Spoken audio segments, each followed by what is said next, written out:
So you might remember a couple of weeks ago I showed you this carrot bed, and down the back of it I'd stupidly planted beetroot earlier on, and so I ended up with beetroot in a carrot bed. And as it turned out, it wasn't such a bad idea because the beetroot grew beautifully and didn't get any leaf miner or anything like that on any of the leaves, which I have got on some of the other beetroot beds. And I've just taken the last few beetroot out, and they've grown to a reasonably good size, and I've still got time to put a succession of carrots in. So I'm going to put these Eskimo carrots in, and I think I can get maybe 2 rows of carrots down the back here. And so that is a nice bonus really, because those carrots will come ready just as the other carrots in this bed are finishing. So I'll just get like a bit of an extra succession going. And because I'm planting them just along this back edge here, it will allow me to get this bed replanted with something else, and then just kind of harvest the carrots as I need them. So yeah, I'm pretty pleased actually with the way that mistake turned out. It's always nice when you can turn a mistake around and make something good of it. So that's a really nice bonus of an extra 100 carrots. So life is finally calming down a bit. I've got most stuff planted, and I'm working on all those little jobs, that kind of accumulate during the craziness of April and May. And so right now I'm making up this huge bin of wood chip, and it's at just about 70 degrees. It's pretty hot, and just kind of mixing in a few bits and pieces of greens while I'm about it. Things that kind of didn't go so well, like radishes that I left in the ground for way too long and got really big. So yeah, I'm going to be turning this compost bin into here and then back into here and into here and back into here a few times, and this is going to be kind of my source of browns that I'm going to mix all my greens into, probably for about 6 months, I should think. Because there's obviously a lot of browns in wood chip. So yeah, that's one of the things that I've been up to, and I'm kind of excited by this because one of the things that I've been struggling with is getting a good source of compost material. And I've really wanted to do wood chip, but I've never kind of managed to find enough space for it. And by using up a lot of my other compost, I've managed to achieve that, I think, now. So I'm hoping to make at least one wood chip bin a year and compost this over a year. And yeah, so one of the things that kind of tipped me over the edge and got me doing this is that I used my own compost, which had a lot of wood chip in it.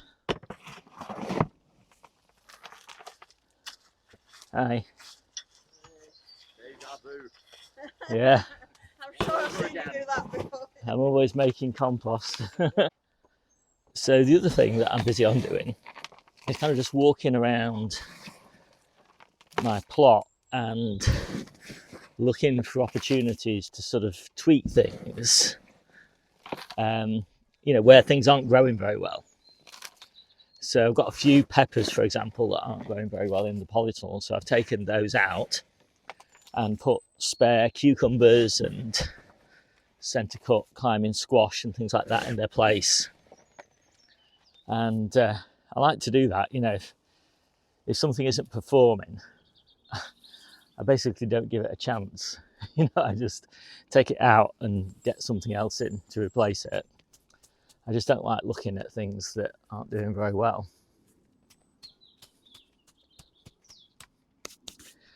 So I'm gonna have to top this up a few more times, I think. But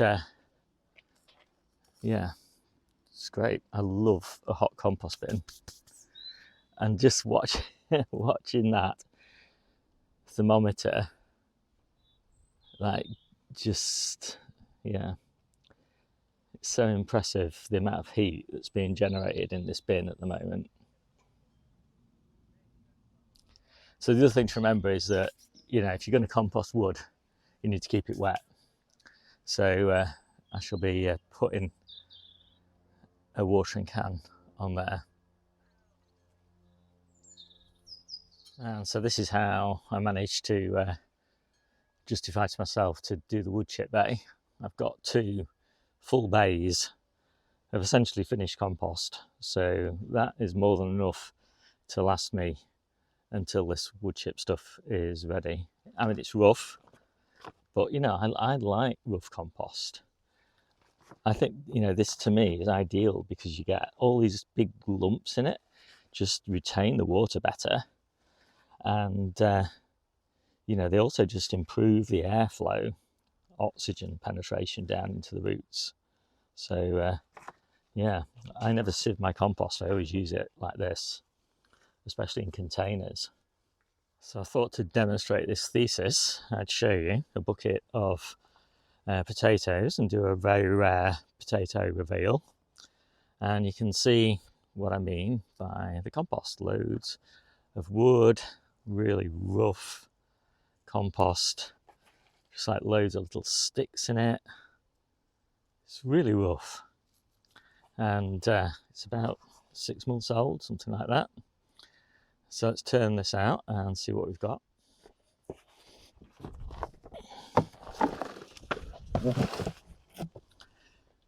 So these are Charlotte, and they're not quite at 120 days yet. and right now, of course, you can't see a single potato. So it's making for a really grotty reveal. But there we go. Look at just those beauties. I am very happy with these. So there's 2 tubers in here. So that's 1 tuber. And that's the other tuber. So yeah, they're looking really nice. And you know, I generally don't put anywhere near as many seed potatoes in pots as other people do. You know, just generally, I think I prefer this sort of size of potato rather than loads and loads of little tiny ones. But they're a good size, you know, for this time of year. You know, it's the 5th, is it? 7th of June. So these are 90 days old, I think. And they're looking nice. Are the last of the overwintered veggies. So I've got 5 cauliflowers in here, and I'm taking them out now because they're starting to get a bit of slug damage, which is really frustrating. Oh, they're pretty big.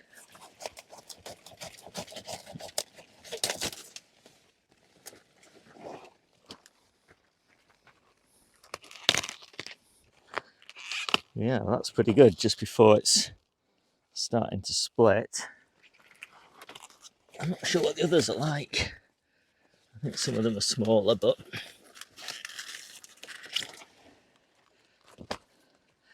so I started these back in October, I think, and planted them out in March after lettuces. Into lettuces. Yeah, it's nice.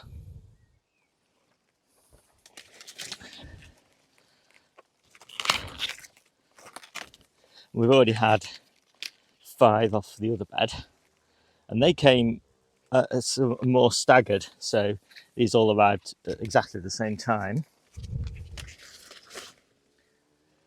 So it's a good job we all like cauliflower.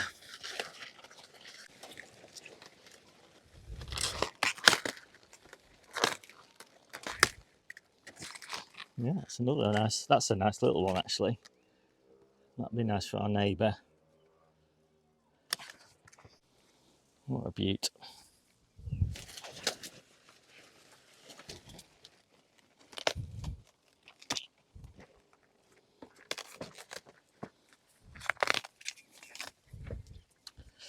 Yeah, just in time.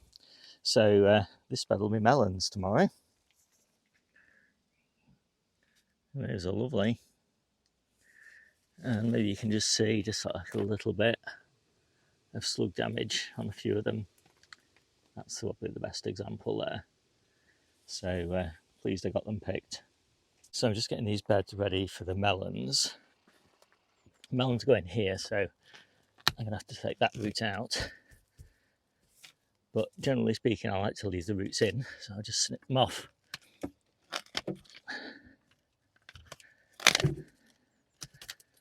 And yeah, that one will go a bit down, further down.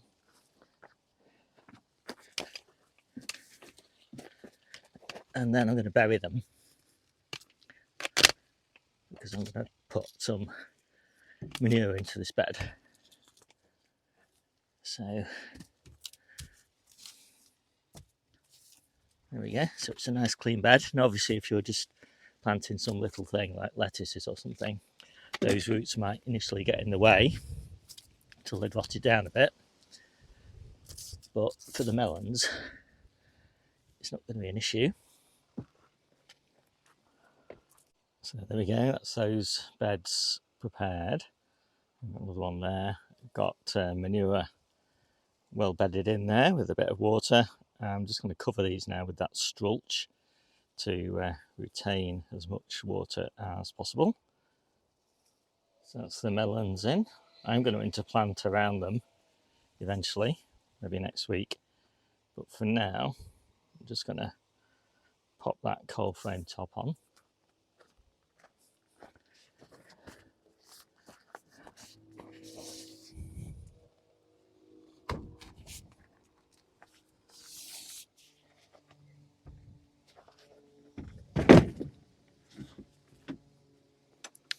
And this is the top that had been over the early potatoes. In summer, when we've not got very many storms, I just put a couple of screws in.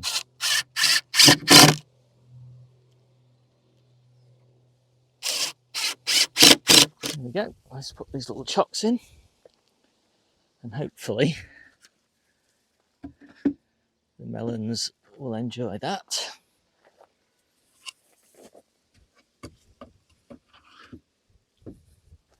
It's been so cold at night over the last few weeks. I go cycling every morning for an hour or so, and yeah, it's really chilly. It's colder than it was in winter. It was 5 degrees last night in the polytunnel, and these little peppers, you know, they're suffering. Everything else in this bed is absolutely loving this weather, but yeah, it's too cold for the peppers, too cold for the tomatoes, too cold for the squash. But what do you do when it's, you know, well into June? They're all outside. Anyway, I've just put the sticks in to support the peppers because the cold is going and the heat is coming and the wind's coming as well. So these little peppers are going to need some support because this cover is going to be open on these chocks pretty soon and they're going to get blown around quite a lot. And finally, for my gardening week, I've just tied in the tomatoes to their strings, and I use the clips at the bottom of the plants to secure the strings rather than planting the strings underneath the plants, because I find it's easier to adjust the tension on the clips. I often get the strings too tight and I end up struggling to wind the plants around them without kind of deforming the plants. But by putting the clips in, if you get the strings too tight, you can just loosen the clips off a little bit, and the plants are quite happy being supported that way. So that's the way I do it. So we had some rain for the first time in a month, and about 15 millimeters, something like that, 10 to 15. I can't get a completely accurate assessment, but that is an infeasible amount to sort of put down by hand across a whole allotment plot. So really happy to have that. We might even have some more tonight, which would be amazing. Anyway, let's take a look at this harvest. So we've got a bit of spinach at the back there, and yeah, so these are the ever-bearing strawberries, which are actually delicious. These are like the French ones. So I've separated those out because they're particularly tasty. And lovely salad mixes. And obviously I've got to make up these salads in a minute. I'll show you the results of that now. And yeah, so then we've got the salad carrots and more spinach. This table is kind of a little bit overflowing today because of all this extra spinach, but we'll be pretty short of spinach soon until the summer spinaches arrive. And then we've got actually the first pick of the garlic from the garden. And that's actually looking pretty good. I think it's pretty ready to harvest all of that now. Some salad onions, Joy Choy, Asian greens, mixed kales, celery, absolutely gorgeous salad onions. And these are the thin-ins from the Red Baron main crop onions. And those are the Leela salad onions, which are much, much older. So I think they're sort of February time, and they're sort of September time, I think, sowings. A few broad beans. Most of our broad beans will be ready next week. Carrots, kind of abundance of carrots now, which is really nice. Peas, a huge abundance of peas. I must have picked, I don't know, like 3 times that amount so far this week. Potatoes, looking good. So these are the Charlotte second earlies. Good size, really, for this time. They're 90 days old, and there's 2 tubers there. Yeah, turnips. And that's the last harvest of turnips for a while, but that doesn't matter because they're not fantastic in summer, but anyway, they're nice to have. New season beetroot and old season beetroot, so I've actually thrown out a bit of old beetroot that was in store. That's just what we've got left, just really to demonstrate just the good quality, really, of beetroot from store by comparison with new season beetroot. And cauliflowers, so that is the last of the cauliflowers for a few weeks probably, so maybe 4 or 5 weeks until we have cauliflowers again. But we will have calabrese probably next week, if not the week after. So we shouldn't really have a gap in flowering brassicas. And that's just a little sample of the onions, and obviously we've got loads of these onions now because we've harvested all of the overwintered onions, and we're picking these little courgettes. I'm just trying to keep on top of the harvest rate. I don't want to grow too big because then the kind of growth rate slows down a little bit. So I'm picking sort of 3 or 4 a day, this sort of size. And the first pick of the French beans and the first few tomatoes. So it's always nice to have a few new things on the table. So yeah, I'm pretty happy with that. Of course, it's going to look much nicer when all those salads are made up. So I hope you like this quick video. My name's Steve, this is the Seaside Kitchen Garden and Allotment channel, and I'll see you soon.